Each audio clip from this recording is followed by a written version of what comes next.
జనవరి 29న వీణవంకలో మేడారం జాతరకు సంబంధించి బీఆర్ఎస్ పార్టీకి సంబంధించినటువంటి ఎమ్మెల్యే పాడి కౌశిక్ రెడ్డి మీద కేసు నమోదైనటువంటి పరిస్థితి మనకు కనిపిస్తా ఉంది. సిఐడి విచారణ కూడా పాడి కౌశిక్ రెడ్డి హాజరు కావడం జరిగింది.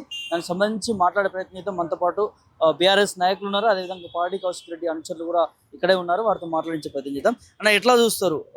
కౌశిక్ రెడ్డి గారి మీద కేసు నమోదు చేశారు, ఇలా సిఐడి విచారణకు హాజరవుతా ఉన్నారు.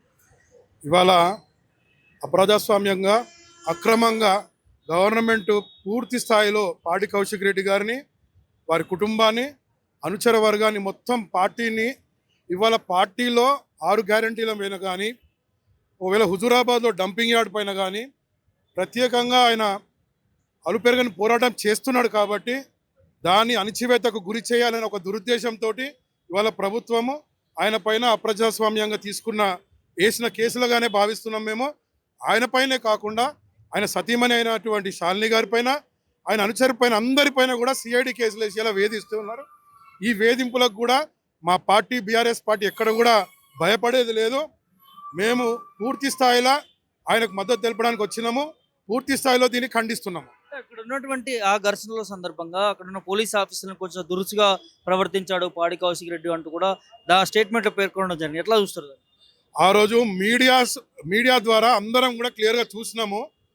ఒక దైవ దర్శనానికై టెంపుల్కి వెళ్తుంటే వాళ్ళ ఫ్యామిలీతో పాటు ఏ విధంగా ఆయన పని ఏదో ఒక పెద్ద మర్డర్ చేసిన విధంగానో, ఏదో అసాంఘికంగా ఎన్నో అక్రమాలు చేసిన విధంగా ఆయన గుంజుకొచ్చి, కనీసం టెంపుల్కి వెళ్ళడానికి అర్హత ఏముంటుందండి? టెంపుల్కి వెళ్ళి దర్శనం ఎవరైనా చేసుకోవచ్చు. యాజ్ ఆ కాన్స్టిట్యున్సీ ఎమ్మెల్యేగా ఆయన ఫ్యామిలీతో వెళ్తుండగా దౌర్జన్యంగా ఆయన గుంజుకొచ్చి ఆ యొక్క ప్రోగ్రాంలో పాల్గొనడం, దాన్ని మేము తీవ్రంగా ఖండిస్తూ ఉన్నాం. పోలీసుల నిధులకి అడ్డుపడ్డాడు కౌశిక్ రెడ్డి అనే దాని మీద కూడా స్టేట్మెంట్లో రికార్డ్ చేశారు. ఎట్లా?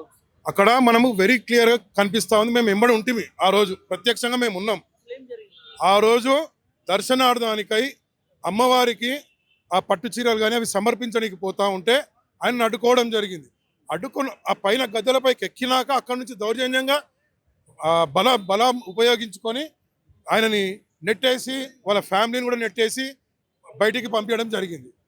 సో అందుకని రోడ్డు పైన ప్రజాస్వామ్యంగా గాంధీయుత పద్ధతిలో మేము నిరసన తెలుపుతుంటే అవన్నిటిని కూడా బేఖతరు చేస్తూ, పోలీస్ దౌర్జన్యం చేస్తూ ఆ రోజు మేము రోడ్డు పైన బైఠాయించిన దాన్ని వాళ్ళు ఎక్కడొక్కడ చెదరగొట్టడం జరిగింది.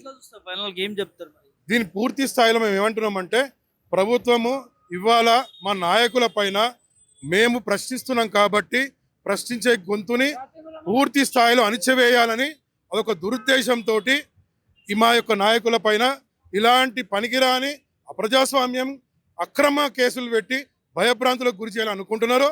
కానీ వీళ్ళ తాటాకుల చప్పుడుకి ఎవ్వరు కూడా భయపడేది లేదు. మా అధినాయకం కూడా, మా పార్టీ నాయకులందరూ కూడా మాతో మాట్లాడేది ఏంటంటే, ధైర్యంగా ఉండండి, ఏదున్నా కూడా మనము న్యాయబద్ధంగానే వెళ్దాము, చట్టం తన పని తాను చేసుకుంటూ పోతున్న. కౌశిక్ రెడ్డి గారి సతీమణి పేరు కూడా తీసుకోవడము, వారిని పైన కూడా చర్యలు తీసుకున్నారు. అదే ఇప్పుడు ఎంత విచిత్రమైందంటే, ఒక ఎమ్మెల్యే గారు ఫ్యామిలీతో పాటు ఒక దైవ దర్శనానికై గుడికి వెళ్తే దాన్ని కూడా సహించలేని ఇవాళ గవర్నమెంట్ ఆయన సతీమణిని సైతం కేసులోకి లాగి ఇవాళగో ఇట్లా సిఐడి దేనికి వస్తుందండి? సిఐడి ఎప్పుడు అట్రాక్ట్ అవుతుంది? ఈ చిన్న దానికి కేవలం ఒక దురుద్దేశంతో, కేవలం అప్రజాస్వామ్యంగా అక్రమంగా ఆయన పైన లేనిపోని కేసులు వేస్తూ ప్రాబ్లమ్స్కి గురి చేసి ఆయనని ఇక అన్ని రకాలుగా ఇబ్బందులకు గురి చేయాలన్న ఒక దురుద్దేశంతో గవర్నమెంట్ చేస్తున్న ప్రక్రియగా మేము భావిస్తూ ఉన్నాము. జై కౌశిక్ అన్న, జై బీఆర్ఎస్. ఇది పరిస్థితి. సిఐడి ఆఫీస్ వద్ద కొంత ఘర్షణ వాతావరణం జరుగుతుందని చెప్పుకోవచ్చు. అనుచరులు కావచ్చు, వారందరూ కూడా రావడం జరిగింది. ఇది పాడి కౌశిక్ రెడ్డి మీద ఒక కుట్రతోని కేసు పెట్టారంటూ కూడా వారు మాట్లాడుతూ ఉన్నారు. అక్కడ ఏది కూడా పోలీసులకి విరుద్ధంగా కౌశిక్ రెడ్డి కానీ వాళ్ళ కుటుంబం కానీ వెళ్ళలేదు. అక్కడ దైవ దర్శనానికి వెళ్తున్నటువంటి నేపథ్యంలో పోలీసులే అడ్డుకున్నారంటూ కూడా వారి అనుచరులు చెప్తున్నటువంటి పరిస్థితి